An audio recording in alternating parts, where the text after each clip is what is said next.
tu viens avec l'acquisition, tu viens avec les autodafés.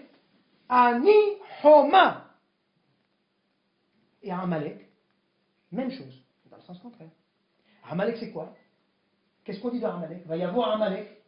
Shamou Amimir Gazoun, les peuples ont vu, ils ont eu peur, ils ont dit mais comment Yetiat Mitzraïm? Et le passage de la mer Rouge. Lui, il voit le passage de la mer Rouge. Il dit mais moi ça m'est égal. Mais ça m'est égal, moi j'attaque quand même. Mais il va mourir. Ah oui, je meurs. Mais j'y vais quand même. Homa. Shnei Goyim Bevitner. La question de Rivka, c'est mais pourquoi moi? Alors on lui répond non. Toi, tu as deux nations. Mais deux nations, sous-entendu, rassure-toi, tu n'as pas de délai. Tu n'as pas un délai. Tu as deux chomotes. Mais deux chomotes totalement opposés. Et je vous rappellerai, et c'est avec ça qu'on va conclure, Eliyahu Hanavi, à l'époque d'Eliyahu Hanavi, il y avait deux royaumes, le royaume de Judée et le royaume d'Israël. Et le royaume d'Israël, à ce moment-là, était dirigé par le roi Ahav, marié à une idolâtre, Isével, une idolâtre, qui a fait tuer tous les prophètes, tous les Néviés Hachem, et qui grassement alimentait tous les Néviés à Baal, la divinité Baal. Bon, je passe sur l'épisode, c'est un épisode très fort. Eliyahu Hanavi, je vous dis, je ne rentre pas dans les détails, Eliyahu Hanavi fait en sorte, demande à Kadosh Baruch Hu d'envoyer une famine dans le pays. Pendant 3 ans, pas une goutte de pluie, pas un morceau de pain. Les gens n'en peuvent plus. Au bout de ces 3 années, Eliyahu Hanavi fait quelque chose que personne n'a le droit de faire. Il va faire une réunion publique de tout le peuple d'Israël. Il va leur dire, venez tous, je vous donne rendez-vous au Har HaKarmel. Vous allez amener tous vos Néviés à Baal, tous les prêtres et les prophètes de Baal, vous allez venir, et moi je serai un contre tous. Et nous allons offrir des sacrifices à Baal et à Hachem. Or, c'est absolument interdit, à partir du moment où il y a le Beth Amikdash, d'offrir un sacrifice ailleurs qu'au Beth Amikdash. Mais, le moment était venu, c'était le seul moyen de s'en sortir. Que dit Eliyahu Hanavi quand il va haranguer la foule? Il leur dit, mais jusqu'à quand vous allez être entre les deux seuils? Ben Shnei Seifim, en français on dit assis entre deux chaises. Jusqu'à quand vous allez avoir un pied à l'intérieur, un pied à l'extérieur? Si c'est Dieu, on va faire le jeu aujourd'hui, le test. Si c'est Akadosh Baruch Hu qui est Dieu, servez Dieu. Si c'est Baal qui est Dieu, servez Baal. On pose la question, quoi? Tu leur proposes de servir Baal? Il y a lui répondre, oui. Mais oui, au moins qu'ils servent Baal, on sait. Ils sont dans le faux, mais jusqu'au bout. Qui se bat entre deux? Alors on va demander aux prêtres de Baal d'offrir les sacrifices, on attend, il se moque d'eux, il leur dit, peut-être qu'il est en train de dormir, peut-être qu'il est occupé à autre chose, peut-être qu'on va attendre un petit moment.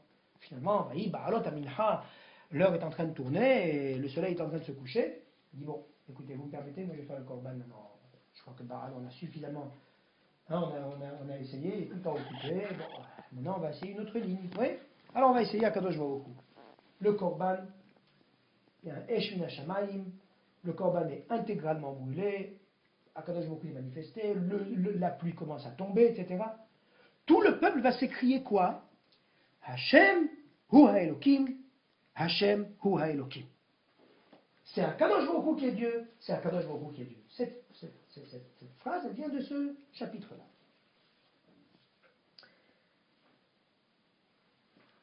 À Rosh Hashanah, il y a 3 livres qui sont ouverts. Ça veut dire qu'il y a 3 niveaux. Il y a le niveau de la Choma positive. Les tzadikim gmurim. C'est ceux qui sont Choma, qui ne transigent pas. La halakha, c'est la halakha. Le Dvar Torah, c'est Dvar Torah. Le Dvar Hashem, c'est Dvar Hashem.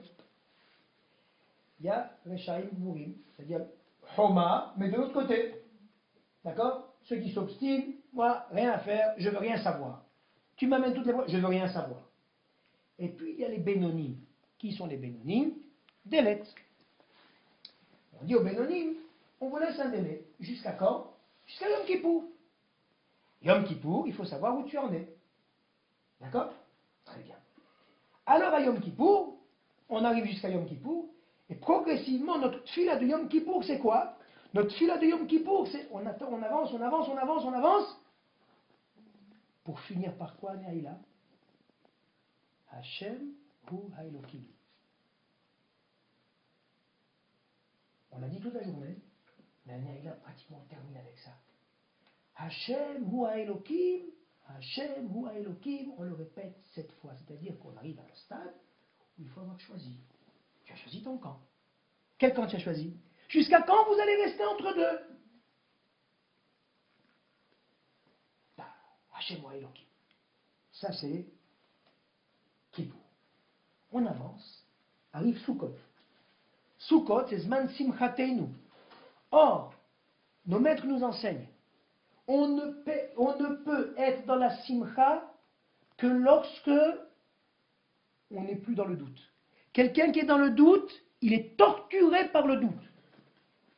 Donc ne peut être dans la simcha que quelqu'un qui s'est dégagé de tous ses doutes. On arrive à Sukkot, si on dit à Sukkot, Zman Simchateinu, ça veut dire que tous les doutes ont été levés, que maintenant, ça y est, les choses sont claires. À Rosh Hashanah, on pouvait encore avoir des états d'âme. On a eu la Aseret Yom Teshuvah. À Kippour, on a déclamé Hashem ou Elohim. Maintenant, on arrive à Sukkot. Ça y est. Sukkot, Zman Simchateinu. Mais Sukkot ne se termine pas avec Sukkot. Sukkot se termine avec Shmini Atzeret. Et Shmini Atzeret, c'est quoi? C'est Simchat Torah. C'est quoi Simchat Torah? Simchat Torah, c'est le moment où nous allons prendre le Sefer Torah et nous allons ouvrir le Aron HaKodesh en disant quoi? Atahor et Aladat, on s'adresse au peuple d'Israël. Tu as appris à savoir qui Hashem hu Elohim. Bashamayim mimal, qu'Akadosh Baruch Hu Elohim, Hashem hu Elohim. Bashamayim mimal, dans les cieux au-dessus. Ve'al haaretz mitachat, et sur terre au-dessous. Ein Rod. Il n'y en a pas d'autre. Ein. Et c'est par ça qu'on ouvre Simchat Torah. Et tout Simchat Torah, c'est quoi? C'est danser avec la Torah, parce que maintenant on sait. Torah Emet, Natan Lanu. C'est la Torah qui émet. Je ne vis qu'avec cette Torah. Progressivement, je me suis rapproché de la Torah. Vous savez, je vois cette image et j'en parle, je ne sais pas, il faudrait peut-être confirmer cette idée. Mais Rosh Hashanah, on ouvre le Echal à plusieurs moments. Kippour, on ouvre le Echal à plusieurs moments pendant la Tfila. Mais on reste à distance. Hein. Oui. Sukkot, on sort le Sefer Torah, on le met sur la Teva. Pendant tout Sukkot et Moshe Rabba. On le met à la Teva et on tourne autour. On est déjà beaucoup plus proche de la Torah. Simchat Torah, on prend la Torah sur soi. Elle est ni dans le Aron HaKodesh ni sur la Teva.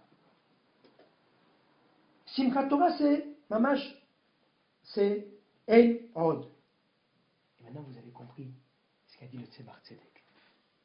Le Tzemar Tzedek, quand il voit ce chassid arriver, lui, il a compris dans sa gadlout. Le Tzemar Tzedek a compris, il a dit, laissez-le. Il est déjà arrivé. Déjà arrivé à quoi? Eux, ils sont à Kol Nidre. Lui, il est à Simchat Torah. Eux, ils sont en train de travailler leur Benoni. Lui, il est déjà arrivé à quoi? Homa. En quel sens il est arrivé à Homa? Oui, je vais passer pour un idiot, je vais boire un litre de vodka, mais je vais sauver une famille. Oui, il faut absolument s'investir. Je ne dérogerai pas. Il se moque de moi, qui se moque de moi? J'ai une mission à accomplir, je vais jusqu'au bout. Il rentre, il titube, il arrive au Aron HaKodesh, il prend le Sefer Torah, tout le monde est là. Mais, c'est marqué, il est arrivé. Vous avez vu maintenant le cheminement? Eux, ils sont au début, lui, il est déjà à la fin. Ouais. Alors,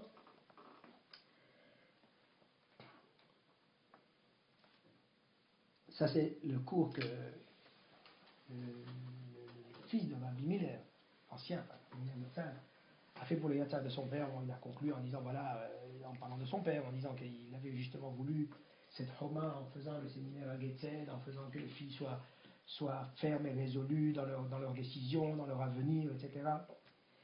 Aujourd'hui, nous vivons des temps qui sont très difficiles. On vit dans des temps où on voit les choses sont là, mais d'un autre côté, nous avons Dvar Hashem, on a tous les textes qui nous démontrent que nous sommes en train d'y arriver. Mais d'un autre côté, nous avons de plus en plus...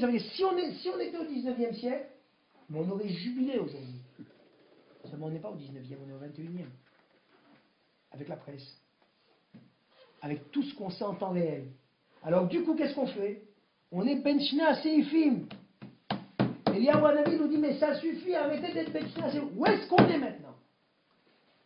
La déclamation que nous avons faite à Shem ou Elohim, à Yom Kippour. Ce que nous avons chanté à Simchat Torah. Torah Temet Natan Lanu. Qu'est-ce qu'il en reste un mois après? Je vous dis, ça remue, hein? Qu'est-ce qu'il en reste un mois et demi après? Oui. Alors voilà, il est ratson que nous soyons choma. Que nous soyons choma, c'est-à-dire, on a dit que Noach a été sauvé, oui, il a été sauvé du Maboul. Maboul. Pardon, j'avais oublié de dire, quand on parle de l'étude, dans la tradition juive, quand on parle de l'étude, on dit qu'est-ce qu'on appelle quelqu'un qui a étudié? On lui pose une question et il répond sans hésitation. Et comment on dit sans hésitation là-bas? Il n'est pas eno megamgem. Hésiter, c'est megamgem.